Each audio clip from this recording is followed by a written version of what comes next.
I went to Aspen Snowmass with my family, and the funniest memory was seeing Augusta fly into a tree instead of slowing down. I went to Cancun with 4 girls. We met this guy named Ryan, but he decided he wanted to go by the captain. So if you said Ryan, he'd go, "No, I'm the captain now." So I went to Seaside, Florida, and I broke my phone and it doesn't work. And then within the next hour, I ran into a fence with my mom's car. Alright, so I went to Seaside, Florida for spring break with a bunch of my friends, and we rented a house. And so I had to come back a day early on Friday because I had to go back for this honorary thing where I helped out these veterans fly to DC.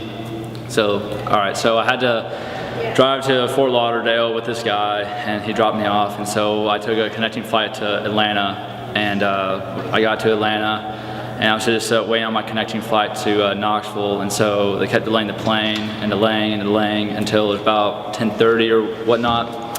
And then they said we were waiting on the stewardesses or whatever for the plane, and I was like, well, whatever, why we need stewardesses for a 30-minute flight back to Knoxville?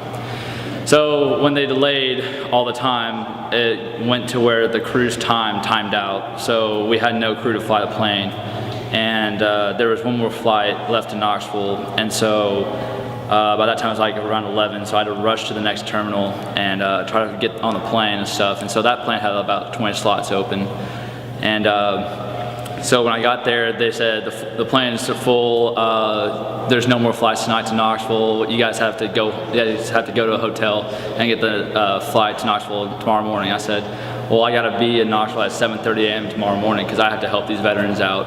And so they're like, well, we can't help you, sir. So you either need to go back to the hotel or you just need to spend the night in the airport. And so I said, well, that's not going to work. So I just need a voucher for something. So they're like, all right, we'll give you a voucher for this taxi service and we'll see how far they can get you, all right? And so I said, okay, that's fine. So I went to the train station, trains were closed. I went to the bus station, the bus line was closed. So I went to this taxi service and I said, how far can you get me? I need to go back to Knoxville tonight. I need to be back there before 7 o'clock in the morning. It's like, I can only get you to Athens, Georgia. And so I was like, well, okay, this kind of sucks. So I went up to this other guy, kind of sketchy, who's from Sedan, and I was like, can you get me to Knoxville? He's like, I get you where you need to go.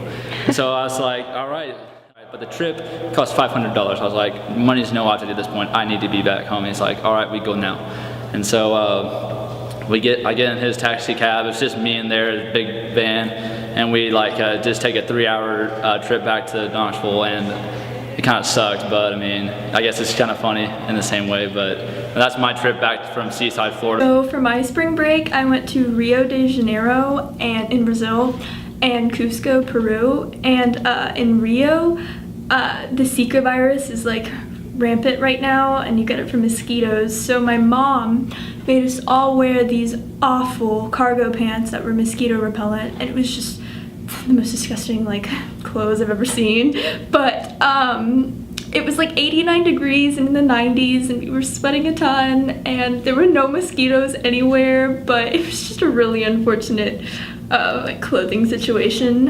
And then in Cusco, Peru, nothing super unfortunate or hilarious happened, but we did have to eat guinea pig, llama, and alpaca.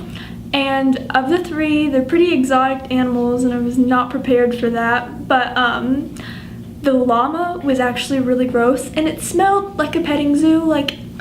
Ever been to a petting zoo? That's what it smelled like, and it tasted like one too. It was really gross. But yeah, that was my spring break.